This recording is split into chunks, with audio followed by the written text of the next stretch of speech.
जय भीम साथियों। मैं सागर ननीर और आप देख रहे हैं प्रबुद्ध भारत टीवी। सबसे पहले बहुजन समाज में जन्मे सभी संतों, गुरुओं एवं महापुरुषों को नमन करते हुए मैं आपको बताना चाहता हूँ कि हमने ये चैनल यूट्यूब के ज़रिए क्रिएट किया है। यूट्यूब पर आप हमारे चैनल को देख पाएंगे आने वाले समय में, या अभी आप देख रहे हैं। तो जब ये चैनल को हमने क्रिएट किया तो ये सोच कर किया कि फुले शाहू अम्बेडकरी विचारधारा को हमें घर घर तक ले जाना है, और किस प्रकार इसको ले जाए। तो हमें ये हमारे दिमाग में ये ख्याल आया कि इस माध्यम से, सोशल मीडिया के माध्यम से हम बहुजन विचारधारा को घर घर तक ले के जा सकते हैं साथियों। तो करके हमने इस चैनल को क्रिएट किया है, और इस चैनल का नाम हमने प्रबुद्ध भारत टीवी ऐसा रखा है। और ये क्यों रखा है? क्योंकि बाबा साहब का जो सपना था इस देश को बौद्धमय भारत बनाने का, तो उस दिशा में इसका हमने सोचकर इसका हमने ये नाम रखा है साथियों। तो जब बाबा साहब ने अपने मिशन को, अपने आंदोलन को आगे बढ़ाया, तो उनको ये महसूस हुआ कि जो काम हम कर रहे हैं तो इसको मीडिया की बहुत आवश्यकता है साथियों। क्योंकि उस वक़्त का जो मीडिया था और आज का भी जो मीडिया है, ये मीडिया हमारी बात को नहीं बताता, हमारे प्रोग्रामों को नहीं चलाता, और हमारे समाज पर हो रहे अन्याय अत्याचारों को नहीं दिखाता। उस समय बाबा साहब को इसकी कमी महसूस हुई, और उन्होंने यह सोचा कि हमारा जो आंदोलन है तो इसका भी कुछ पेपर मीडिया होना चाहिए करके उन्होंने बहुत सारे प्रयास किए। और जिसमें उन्होंने सबसे पहले जो अपना पहला अंक निकाला, अपना पहला जो मासिक जिसे हम कहेंगे मूक नायक, उन्होंने नाम दिया था मूक नायक। मतलब इधर मैंने लिखा हुआ है, तो 31 जनवरी 1920 में उन्होंने मूक नायक पाक्षिक निकाला था। और उसका जो ब्रीद है साथियों, मूक नायक ही उसको क्यों दिया, मूक नायक जो उन्होंने निकाला, तो मूक नायक पर महाराष्ट्र के ही पावन धरती पर देहू गांव में जन्मे संत तुकाराम महाराज के अभंग को, एक लाइन को उन्होंने अंडरलाइन किया, और उन्होंने अपने उस मूक नायक में उसको ब्रीद बनाया। उसका ब्रीद था कि वो मराठी में है, वो मैं आपको बताता हूँ कि काय करू आता धरुणीया भीड़, निशंक हे तोंड वाजविले, नाही जगी कोणी मुखियांचा जाण, सार्थक लाजून हित नभे। मतलब संत तुकाराम महाराज ने जो लिखा, तो बाबा साहब ने वो पढ़ा, और अपने मूक नायक पर जो लोग बोल नहीं पाते, जिनको बोलने की आज़ादी नहीं, ऐसे लोगों की आवाज़ को उठाने वाला सबसे पहला बाबा साहब ने उसको मूक नायक करके उसको नाम दिया। और पहला पाक्षिक उन्होंने अपना 31 जनवरी 1920 को निकाला साथियों। उसके बाद उन्होंने 3 अप्रैल 1927 में बहिष्कृत भारत पाक्षिक जो उन्होंने निकाला, और उसको उन्होंने 15 नवंबर 1929 तक उसको चलाया साथियों।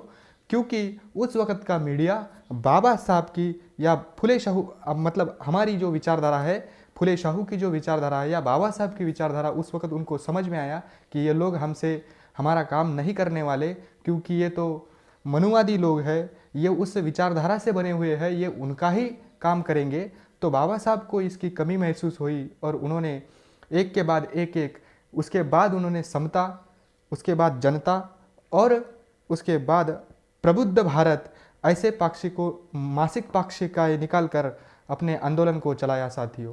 उनके बाद बाबा साहब के बाद जब इस आंदोलन को सही मायने में चलाने के लिए कोई आगे आया, तो वो एक ही नाम था साथियों, वो था बहुजन नायक, जो पंजाब के रोपड़ ज़िले में जिनका जन्म हुआ, और वहाँ से चलकर पुणे के महाराष्ट्र के पुणे में एक DRDO में वो एक कार्य पर अपने सहायकारी वैज्ञानिक के पद पर थे। तो उनका नाम, जिन्हें आज लोग बहुजन नायक के नाम से जानते हैं, तो ऐसे हमारे बहुजन नायक मान्यवर कांशीराम साहब ने जब बाबा साहब के आंदोलन को जाना, और उन्होंने ये सोचा कि हमें इतनी अच्छी मूवमेंट होने के बावजूद भी इतने पीछे क्यों है, तो करके उन्होंने जब मैदान में अपना कदम रखा, तो आज हम ये जो स्वरूप देख रहे हैं हमारे बहुजन आंदोलन का, तो तो ये उन्हीं की बदौलत है जो बाबा साहब के सपनों को साकार करने के लिए आज पहले पंक्ति में खड़ी है साथियों ये आंदोलन।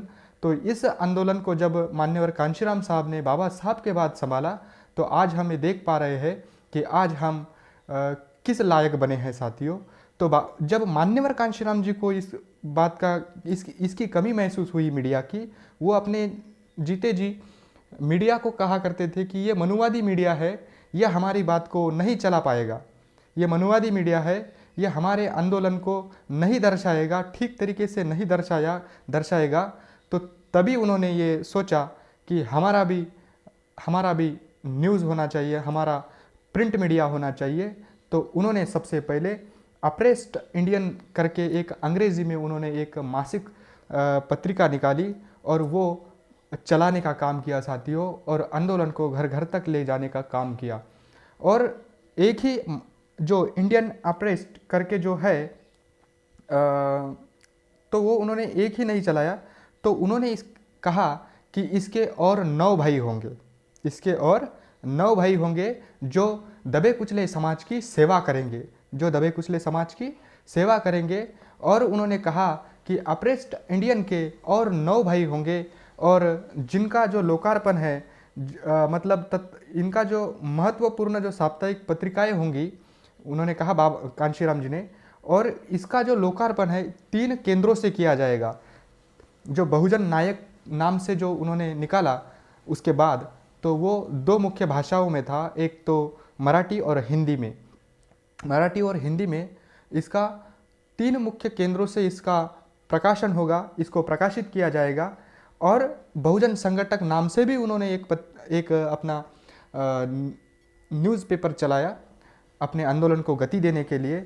और पहला जो बहुजन नायक का जो अंक है साथियों, वो 30 मार्च 1980 को नागपुर से उन्होंने निकालने का काम किया और अपने आंदोलन को गति देने का काम किया साथियों। तो इन्हीं सब बातों को हमने जाना, पहचाना, और हमने भी ये सोचा कि हमारा भी एक यूट्यूब के माध्यम से सोशल मीडिया पर हमारा भी एक चैनल होना चाहिए। तो करके हमने इस चैनल को क्रिएट किया है साथियों।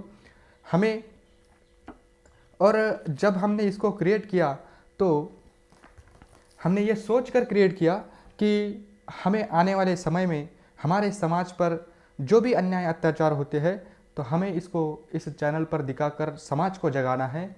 बहुजन विचारधारा को बढ़ावा देने के लिए, या बहुजन समाज में जन्मे सभी संतों, गुरुओं एवं महापुरुषों को घर घर तक, उनकी आंदोलन को घर घर तक ले जाने के लिए हमने यह छोटी सी पहल की है साथियों। हमने ये छोटी सी पहल की है। तो आने वाले समय में हम अलग अलग रिपोर्ट में हम बहुजन समाज में जन्मे सभी संतों, गुरुओं की बायोग्राफी से हम आपको रूबरू कराएंगे। किन किन महापुरुषों ने हमारे लिए त्याग और बलिदान किया, किन किन लोगों ने हमें मतलब जो आज हम जी रहे हैं, आज के परिप्रेक्ष्य में जो हम काम कर रहे हैं या बोल पा रहे हैं या किधर भी आ जा रहे हैं, तो ये संविधान की बदौलत है। तो हम फुले शाहू अंबेडकर और मान्यवर कांशीराम जी के उन्होंने जो आंदोलन चलाया, इससे भी हम आपको रूबरू कराएंगे। और वर्तमान में जो सही मायने में बाबा साहब के मिशन को चला रहे हैं, ऐसे भी लोगों से हम आपको रूबरू कराएंगे। और इन्हीं सब बातों को हम हर एक रिपोर्ट में आपको दिखाने का काम करेंगे साथियों। मगर हमें ये चाहिए कि आपको भी हमारा, जैसा कि मान्यवर कांशीराम जी कहा करते थे कि बाबा साहब की विचारधारा को, बाबा साहब के मिशन को अगर चलाना है, बाबा साहब के मिशन को अगर चलाना है तो हमें तीन चीज़ें देने वाला समाज बनाना होगा, जिसमें कि उन्होंने ट्रिपल टी का फार्मूला दिया। और ट्रिपल टी के फार्मूले में उन्होंने कहा कि पहला टी कहता है कि टाइम देने वाले लोग, दूसरा टी कहता है कि टैलेंट देने वाले लोग, और तीसरा टी का मतलब है साथियों ट्रेजरी देने वाले लोग। यानी टाइम, टैलेंट एंड ट्रेजरी, ये सब कुछ देने वाले लोग जब तक हमारे मिशन को नहीं मिलते, तब तक हमारा जो ये आंदोलन है बाबा साहब का, या बाबा साहब का जो सपना है, वो तब तक साकार नहीं हो सकता साथियों। तो ये सोचकर हमने इसको चैनल को क्रिएट किया है। हम आपसे यह पुरजोर अपील करते हैं कि हमारे चैनल को सब्सक्राइब करें, और सब्सक्राइब कर ऑल की सब्सक्राइब कर बेल आइकन को दबाएं और ऑल ऑल पर क्लिक करके आपको इसको सब्सक्राइब करना है साथियों। तो और कमेंट करके अपनी प्रतिक्रिया भी ज़रूर दें साथियों। अगर आपको ऐसा लगता है कि अगर आपको ऐसा लगता है कि बहुजन विचारधारा को हमें घर घर तक लेके जाना है, तो हमारे चैनल को सब्सक्राइब करें, लाइक करें और हर आने वाली रिपोर्ट को आप देखें और अपने दोस्त परिवार में अपने जितने भी रिश्तेदार हैं या जो भी आपके फ्रेंड्स हैं, इनमें इस चैनल को शेयर करें। हमारी रिपोर्ट को सभी तक लेके जाने का काम करें साथियों, और कमेंट करके अपनी प्रतिक्रिया भी ज़रूर दें। तो इन्हीं सभी बातों को रखते हुए हम आपसे विदा लेते हैं। मिलते हैं अगली रिपोर्ट में। तब तक के लिए जय भीम, जय भारत।